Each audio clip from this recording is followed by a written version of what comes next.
Okay, Secretary, ang susunod na magtatanong si Tricia Terada ng CNN Philippines.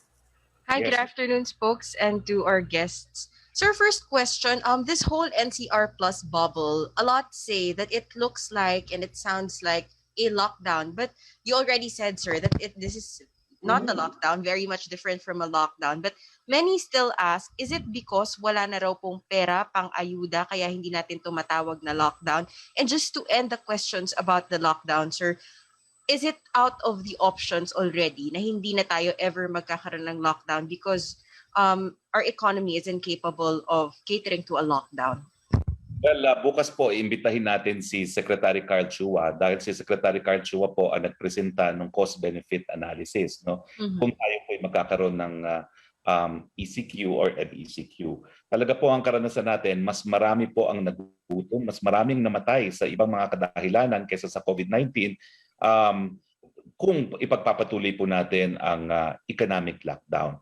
So ang ginagawa po natin instead as linimit po natin ang mobility, pero at the same time, hinahayaan nating bukas ang ekonomiya nang tayo po ay makapaghanap buhay lahat. No? At ang anyo naman po ng COVID-19 ay miski ikaw itamaan, gaya ko, asymptomatic, po pwede pa rin magtrabaho, wag lang sana manghawa ng iba. So pwede magtrabaho in isolation. No? So yun po, no?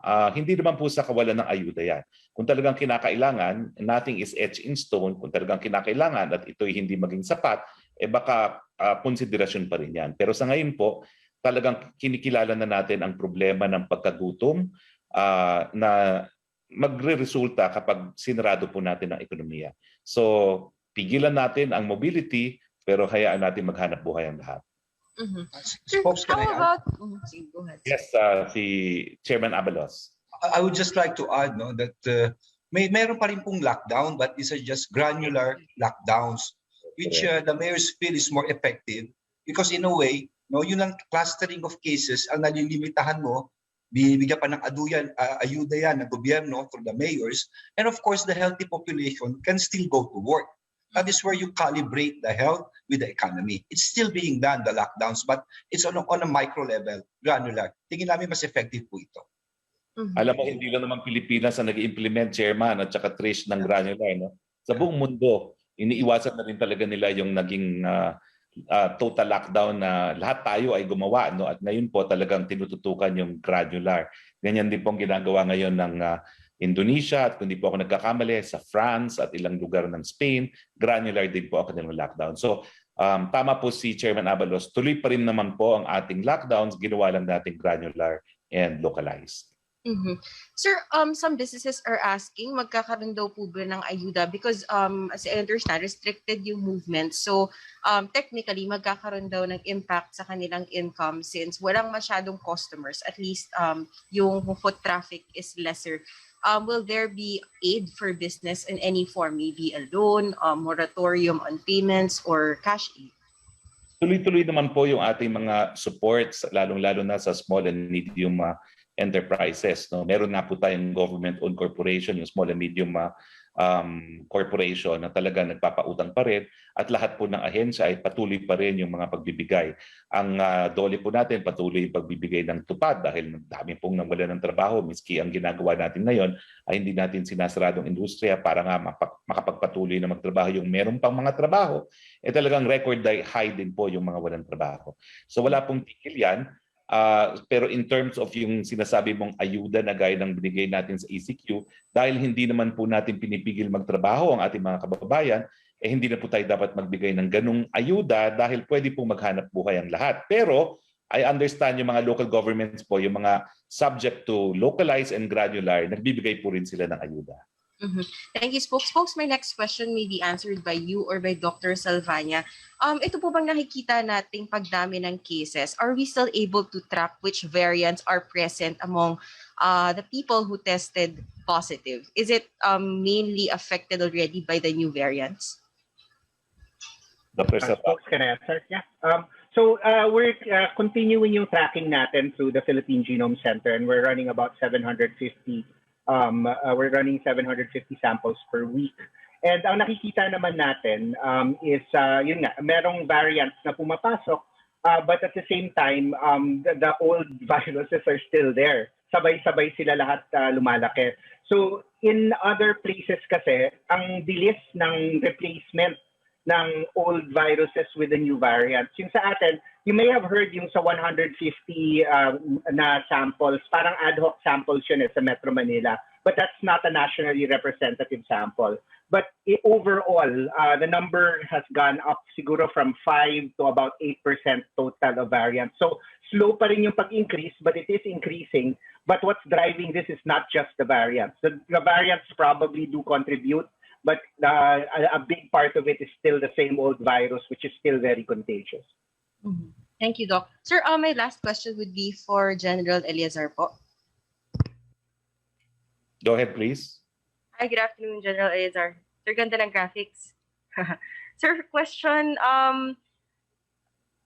kasi sir, a lot of people are asking, of course, sabi nga po, di ba, ID yung requirement to verify yung dun sa mga checkpoints. But how can the people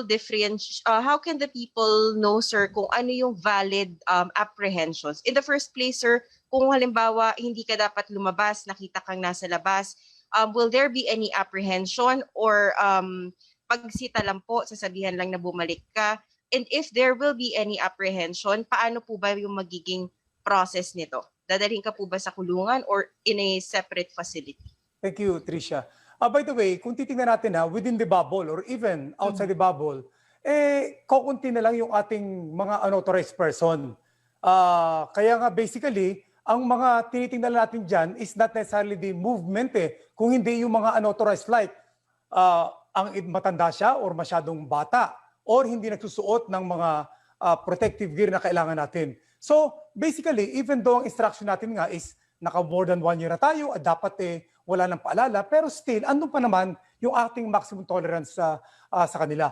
At for most of them, talagang base sa ordinansa na talagang halos lahat naman, we're talking about Metro Manila, na meron ng ordinansa sa paglabag nito mga guidelines na ito, una, nagmumulta sila, nakikinabang ng ating LGU, hindi pa natin kinukulong siya. Doon sa mga susunod, community service, and after that, sa kinukulong. Kaya kung titingnan natin, mas napakarami yung ating pinagmumulta lang kaysa sa ating kinukulong. At idagdag ko rin na dito nga sa atin, particular in Metro Manila, wala nang restriction actually ang ating movement. Lalo na ngayon na in-expand ba natin siya dun sa NCR Plus, kung saan hindi na dapat tayo nag-check dun sa boundary ng NCR, hinahayaan na natin. At yun ay pinauubayan natin ngayon dun sa outer perimeter para siguraduhin na walang lalabas at walang papasok na mga unauthorized within the and outside the bubble area.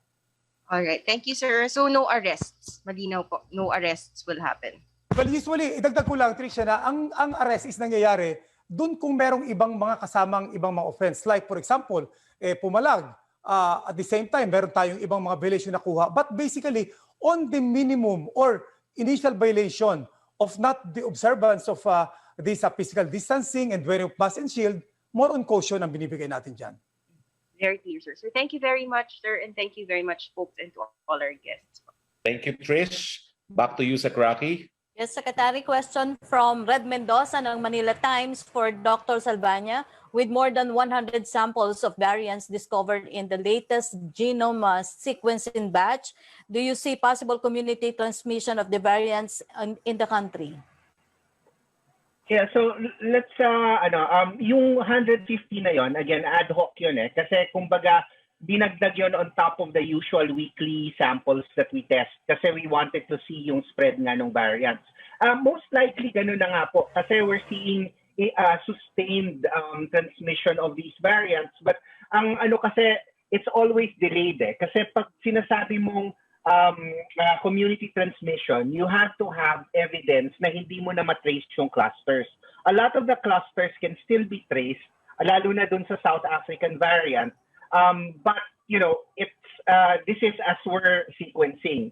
The best thing to do right now, yung evidence is, it points towards community transmission. Is it sustained community transmission? We're not sure. But we have to act like it. Kasi, mas importante na nag-overcompensate tayo rather than mag-undercompensate tayo. For us, it's more of an academic exercise whether there's community transmission or not. The important action point is really to act like it's there and we need to keep it low kasi alam naman natin pag maging dominant yung ating variants, mas tataas talaga yung infection rate and mas tataas talaga yung mortality. Second question po niya, what can you say about the variant that was discovered in France na hindi raw po nadidetect ng RT-PCR tests pero nakikitaan ng sintomas which caused the death of some individuals there? Dapat na po ba tayong mag-worry about this variant? Well, unang-una, actually, that's a news report, no? And we're trying, mga scientists, we're trying to figure out exactly what they did. Iba-iba kasi yung kits natin. We don't just test sa RT-PCR, hindi lang isang pyesa ng virus ang tinitingnan natin. We usually look for 2 or 3. So, iba-iba yung kits and how we construct them. And again, the kits can also be adjusted. Wala namang problema rin yun. So, sa ngayon, very cautious kami dyan kasi unang-una, it's just a small number. And number 2, we're not even sure what they're talking about in terms of was it 1 gene, 2 genes, or meron ba dun sa 8 na hindi nila detect? Baka 100 naman yung nag-positive. So baka it's just a loss of efficiency. So I'm very, very worried about saying something about this kasi I'm digging through the information and alam naman natin ang dami talagang fake news dyan. There might be an element of truth to it, but it's probably not the whole picture. So I would rather wait for more data at this time. Thank you, Dr. Salvania. Secretary, ang susunod na magtatanong si Maricel Halili ng TV5. Go ahead, Maricel.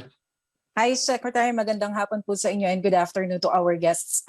Sir, first question, how much reduction on COVID-19 cases does the government expect through this new restriction na ipinapatupad po natin? Kaya ano kadami yung target natin?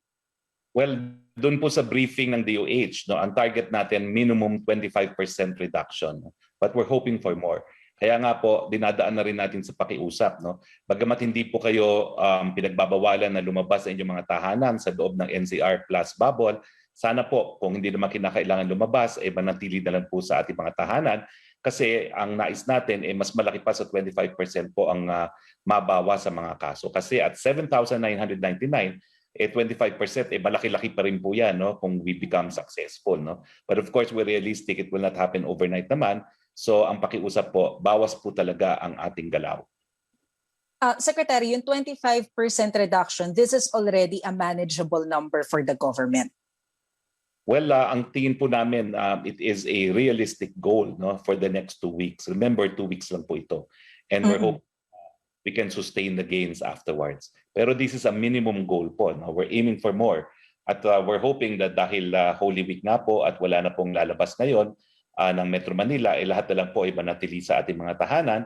So without forcing anyone to stay indoors, we're requesting everyone na traditionally naman talaga, noong mga unang panahon, talagang walang lumalabas pag panahon ng Kwaresma. No? So sana ganun na lang po ang gawin natin nang mapababa natin ang numero. Sir, clarification lang po pagdating po dun sa purchase ng bakuna because some private companies